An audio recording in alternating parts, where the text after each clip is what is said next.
అలనాటి భారతదేశంలో ప్రజలు తమకు ఉన్నంతలో హాయిగా జీవించేవాళ్లు. పెద్ద పెద్ద సౌకర్యాలు విలాసాలు లేవు, కానీ అందుబాటులో ఉన్నవాటితోనే ప్రశాంతంగా జీవనాన్ని కొనసాగించేవాళ్లు. ఆదాయం తక్కువైతే అంతటితోనే సర్దుకునేవాళ్లు. ఊరకే వృధా చేయడం ఉండేది కాదు. ప్రకృతిలో దొరికిన ప్రతి వస్తువును పూర్తి స్థాయిలో వినియోగించుకునేవాళ్లు. జనాభా మధ్య భయంకరమైన కొట్లాట్లు ఉండేవి కావు. అయిన వారితోనూ స్నేహితులతోనూ చిక్కనైన అనుబంధాలుండేవి. దూర ప్రాంతాల్లో ఉన్నప్పటికీ అవసరమంటూ ఏర్పడితే పని పూర్తయ్యేదాకా అండగా నిలబడి కార్యం సానుకూలం పడేదాకా తామున్నామంటూ ధైర్యం చెప్పేవాళ్లు. 1980ల నాటికి దేశంలో నలుపు తెలుపుల టీవీ ప్రవేశించింది. ఊరు మొత్తానికి మహా అయితే ఓ 2-3 ఇళ్లలోనే ఆ బ్లాక్ అండ్ వైట్ టీవీలుండేవి. అయినా సరే వీధి వీధంతా రామాయణం ధారావాహిక చూడ్డానికి ఆ ఇంటి ముందు వాలిపోయేవారు. దీపాల వేళ ఇంటికి అతిథులొస్తే ఖాళీ కడుపుతో పంపించేవాళ్లు కాదు. ఆకలిగొన్న వాళ్లకి పట్టెడన్నం పెట్టగలిగిన వాళ్లు అదే పెట్టేవాళ్లు. కలిగినళ్లలో అయితే అంతకు తగ్గట్టుగా మర్యాదలు జరిగేవి. ప్రజల్లో పరస్పరం ఆదరణ ఆప్యాయతలు అలా ఉండేవి. నేటి పరిస్థితులు నాటి కాలానికంటే చాలా భిన్నంగా ఉన్నాయి. ఏ కాలంలోనైనా పిండి కొద్దీ రొట్టె అన్నది నిజం. కాకుంటే ఈనాటి పరిస్థితుల్లాగా ఆనాడు మరీ వేగిరపాటు ఉండేది కాదని మాత్రం చెప్పుకోవచ్చు. అందుకే పాత జ్ఞాపకాల్ని తాజాగా తలుచుకుంటూ మాటలు కలబోసుకుంటూ ఉంటే ఏదో తెలియని ఉద్వేగం, ఆపై ఎంతో ఉత్సాహం కలుగుతుంది. వింటేజ్ కార్లు, vintage food, vintage clothing, vintage houses, ఇలా ప్రతిదీ పాతకాలపు వస్తువులతో మన మధురమైన జ్ఞాపకాలు ఎన్నో నెమరు వేసుకుంటూ ఉన్నాం. వాటి తాలూకు ఛాయాచిత్రాలు చూస్తుంటే మనసు పులకరిస్తుంది. ఆ వింటేజ్ ఫోటోగ్రాఫ్స్ మనల్ని విస్మయానికి గురిచేస్తూనే ఉంటాయి. నిజానికి మీరు వాటిని గడిచిన చరిత్రకు ఆనవాళ్లుగా పరిగణించొచ్చు. తలలూపుతున్న పంట చేలు, సడి చేయకుండానే పారుతున్న పంట బోదెలు, కాలోపై అడ్డపెట్టెలు, దూరంగా తెరచాప నావలు, పిల్లల ముఖంపై స్వచ్ఛమైన చిరునవ్వు, రైతు సోదరుడి తలకు పాగ, ఓ చేతిలో కొడవలి మరో చేతిలో కోసిన ధాన్యపు కంకులు, నీళ్ల కావడి మోస్తున్న పనివాళ్లు, గిల్లికజ్జం పెట్టుకునే తుంటరి అల్లర్లు, చాటుగా కోసుకు తినే జాంకాయలు, మామిడికాయలు. అబ్బో, ఇలా చెప్పుకుంటూ పోతే మైకం కమ్మేలా ఉందంటే నమ్మండి. పాత జ్ఞాపకాలు మత్తు అటువంటిది. మరీ పురాతన కాలమేం కాదు. ఓ 4 దశాబ్దాలు వెనక్కి, అంటే 1980ల నాటి భారతదేశం సంగతులు చెప్పుకుందాం. 3.5-4 దశాబ్దాల స్వతంత్ర భారతదేశంలో సంపూర్ణ అక్షరాస్యత ఇంకా సాధించబడలేదు. దాదాపు గ్రామీణ భారతం వ్యవసాయం, పాడి పరిశ్రమల మీదే ఆధారపడి ఉండేది. మట్టి ఇళ్లు, పూరిపాకలు, పెంకుటిళ్లు, ఇల్లెంత చిన్నదైనా కుటుంబ సభ్యులు మాత్రం గడబిడ పడేవాళ్లు కాదు. గంపెడు సంసారం ఉన్నా కూడా అందులోనే పెరిగి పెద్దై వివాహాలు కూడా అక్కడే అయ్యేవి. మట్టి పేడ అడుసు తొక్కి అలికిన ఇంటికి సున్నంతో ముగ్గులు చల్లితే ఆ అందమే వేరు. ఊళ్లల్లో చిన్న చిట్కా దుకాణాలు కూడా ఉండేవి.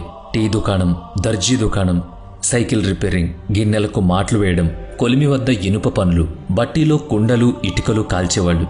ఆ అవకాశం కూడా లేనివాళ్లు సైకిల్కో పెద్ద గెడకర్రకో సామాన్లు తగిలించుకుని తామే మోస్తూ వీధి వీధి తిరుగుతూ అమ్ముకునేవాళ్లు. విద్యుత్ సౌకర్యం ఉండేది, కానీ విద్యుత్ కోతలు మాత్రం విపరీతంగా ఉండేవి. ఇలా ఇళ్లల్లో పెట్రోమాక్స్ లైట్లు, కిరోసిన్ బల్బులు మాత్రం కంపల్సరీ. కనుకనే పొదుగూకంగానే ముందే పనులు ముగించుకునేవాళ్లు. 80వ దశకంలో మరి ఇలా ఉండేదా అని ఆశ్చర్యపోకండి. చాలా గ్రామాలు, కుగ్రామాల్లో ఇంతకంటే తక్కువ సౌకర్యాలే ఉండేవి. ఇంకా చెప్పాలంటే రవాణా కూడా లేని మారుమూల పల్లెల్లో విద్యుత్, మంచినీటి సరఫరాలు ఉండేవే కాదు. ఓ మోస్తరు పంచాయతీల్లో వీధి దీపాలు వెలిగేవి. అదే వెలుతురులో చాలా మంది తమ పనులు చేసుకునేవాళ్లు. దాని క్రిందనే తోపుడు బళ్ళు పెట్టుకుని వ్యాపారాలు చేసుకునేవాళ్లు. బాగా చదువుకునే పిల్లలు ఆ వీధి దీపాల వెలుగులోనే చదువుకునేవాళ్లు. ఉంటేగింటే ఓ మంచినీళ్ల ట్యాంక్ కూడా అంతెత్తున ఉండేది. రహదారులు చాలా వరకు మట్టి రోడ్లు లేదా అందరి నడకల వల్ల నలిగిన దారులే తప్ప ఇలా తార్ రోడ్లు, సిమెంట్ రోడ్లు ఉండేవి కాదు.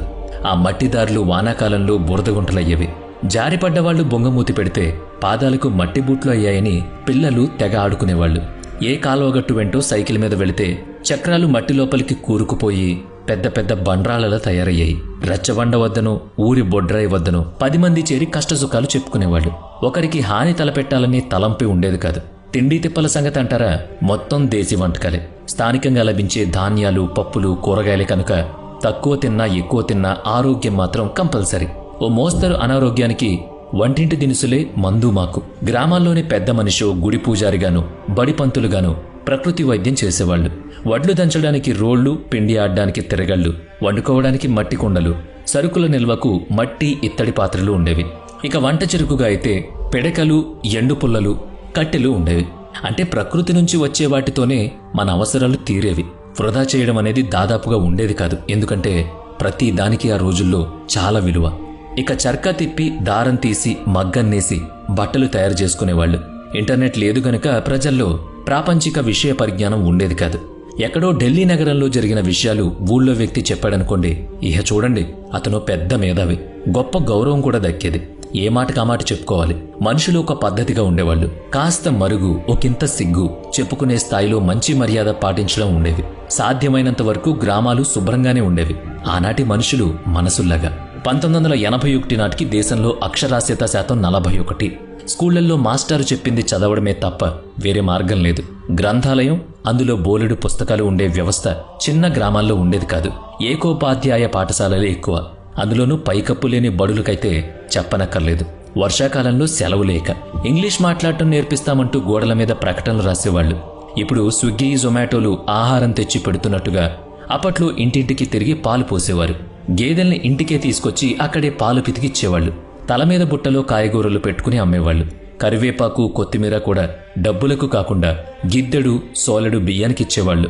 పట్టణాల్లో అంబాసిడర్ కార్లు, పద్మిని కార్లు తిరిగేవి. అలాంటి కారు కలిగి ఉండడం ఓ పెద్ద హోదా, అదేదో గొప్ప.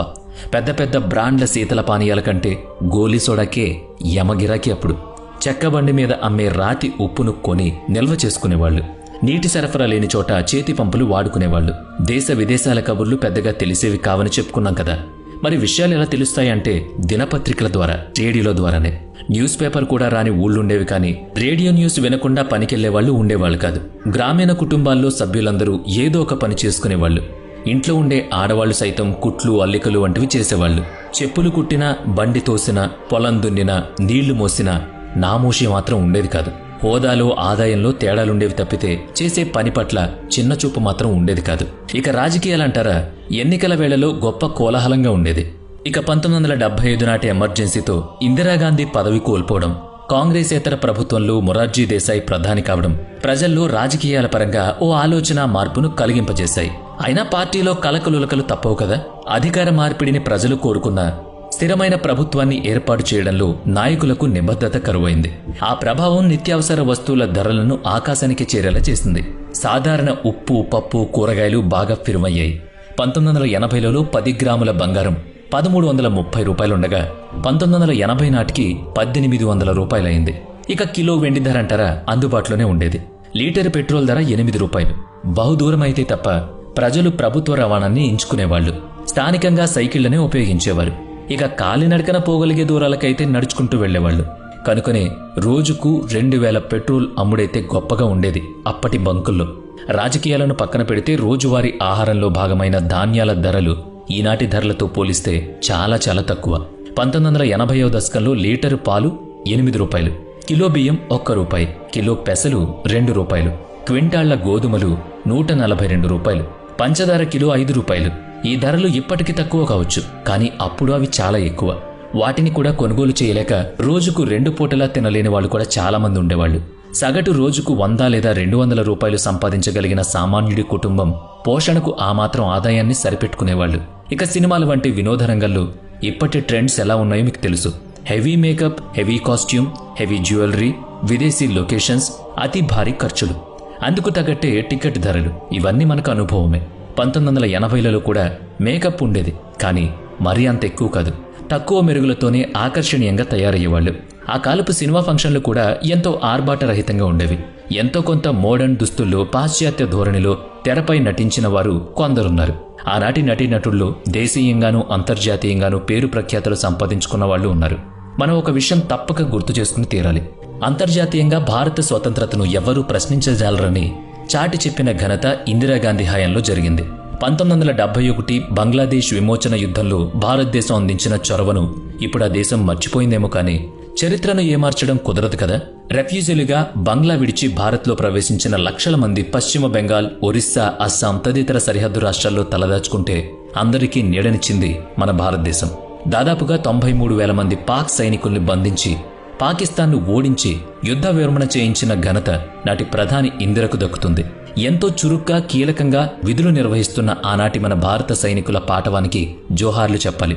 1974లో ఇరాక్ అధినేత సద్దాం హుస్సేన్ భారత సందర్శనకు వచ్చినప్పుడు ప్రధాని ఇందిరాగాంధీ స్వయంగా స్వాగతించడానికి వెళ్లిన అరుదైన దృశ్యం చూస్తుంటే అమెరికాకు ముచ్చెమటలు పట్టించిన సద్దాం హుస్సేన్ భారత్తో మైత్రి బంధం నెరపడం కూడా అబ్బురంగానే తోస్తుంది. 1974 మే 18లో రాజస్థాన్ పోఖ్రాన్లో అణుపరీక్షలు నిర్వహించిన భారతదేశం తెగువకు అగ్రదేశం, మండిపడిన మనం స్వేచ్ఛా స్వాతంత్రాలకే ప్రథమ ప్రాధాన్యత ఇస్తామని లోకానికి వెల్లడించాం. తమ అణుపరీక్షలు కేవలం స్వీయ రక్షణ తప్ప ఎటువంటి ఉద్రిక్తతలు, దాడులు చేయవని ఆనాటి అంతర్జాతీయ సమాజానికి మనం చాటి చెప్పాం.